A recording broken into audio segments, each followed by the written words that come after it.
Agora, destaque internacional. Mais de 640 manifestantes já morreram no Irã desde o fim de dezembro, de acordo com uma ONG internacional de direitos humanos. Nosso correspondente Luca Bassani chega com as últimas informações. O governo iraniano se posicionou, Luca, nas últimas horas, e a pressão dos Estados Unidos em todo esse caso, hein? Boa noite, bem-vindo. Boa semana para você. Tiago, boa semana a todos que nos acompanham aqui no Jornal Jovem Pan. De fato, são 15 dias ininterruptos de manifestações por todo o Irã. Desde o dia 28 de dezembro de 2025, as ruas de várias cidades iranianas, incluindo a capital Teherã, foram tomadas por manifestantes de diversas faixas etárias, diversas classes sociais, pedindo uma mudança drástica, não só no caminho econômico que o país toma, mas também nas grandes violações dos direitos humanos tomadas pela República Islâmica. Durante as últimas semanas, inclusive, uma das ONGs que observa mais detalhadamente o caso iraniano disse que até agora são pelo menos 648 mortos, mais de 10 mil pessoas detidas, muitos feridos e 96 horas sem internet, ou seja, um blackout digital completo para os iranianos, não só para desmobilizar os manifestantes, impedir com que eles marquem pontos de encontro e horário, mas também para evitar com que imagens desses massacres que acontecem pontualmente sejam enviadas para fora.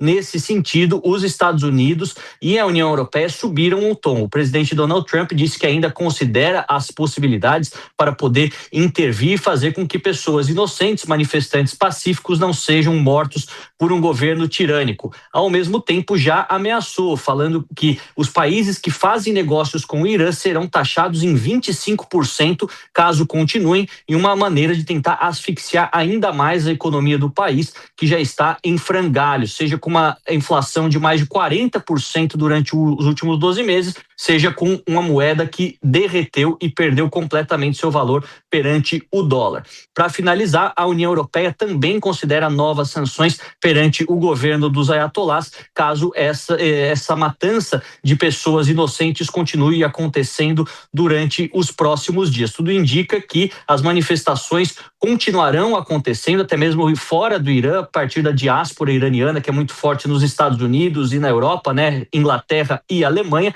e que o governo dos ayatolás tenha que fazer pelo menos algumas reformas. De acordo com aquilo que foi dito pelo chanceler do país, Agrakti, ele disse que o país não está procurando guerra, mas estaria pronto para responder caso os Estados Unidos ou qualquer outra potência estrangeira quisessem intervir. O caso, como eu disse, é de extrema preocupação. É um país com mais de 90 milhões de pessoas, grande parte dessa população está na faixa aí dos 25, 35 anos, ou seja, quer mudanças, não é mais aquela geração que queria uma revolução islâmica, assim como aconteceu em 79, e, portanto, as perspectivas são muito negativas para essas pessoas empobrecidas, com o salário corroído pela inflação. Tudo indica que mudanças poderão acontecer, mas sempre é difícil de prevê-las. A gente, como fazemos diariamente, continuaremos atualizando a nossa audiência, inclusive com as nossas fontes diretamente do Irã, que, infelizmente, há mais de 3 dias não conseguem comunicação com a nossa equipe, exatamente pelo bloqueio da internet feito pelo governo de Teherã. A situação é delicada e são os principais protestos em décadas, pelo menos, no país. A gente continua de olho e daqui a pouquinho, Luca, deixa eu chamar a Denise Campos de Toledo. Tudo tem a ver também com uma questão econômica, mas é uma questão social também. O próprio Luca diz que os jovens não têm acesso à internet e não têm a ligação com a Revolução Islâmica de 79. Exatamente o que motivou, de fato, na origem dessa revolução. E eles querem outra modernização também de costumes, essa perseguição toda, morte e condenação à pena de morte de mulheres que não utilizam o véu da forma correta, como nós já tivemos casos e outras manifestações anteriormente. Agora, Tiago, a inflação deles está muito elevada, passa dos 40% ao ano.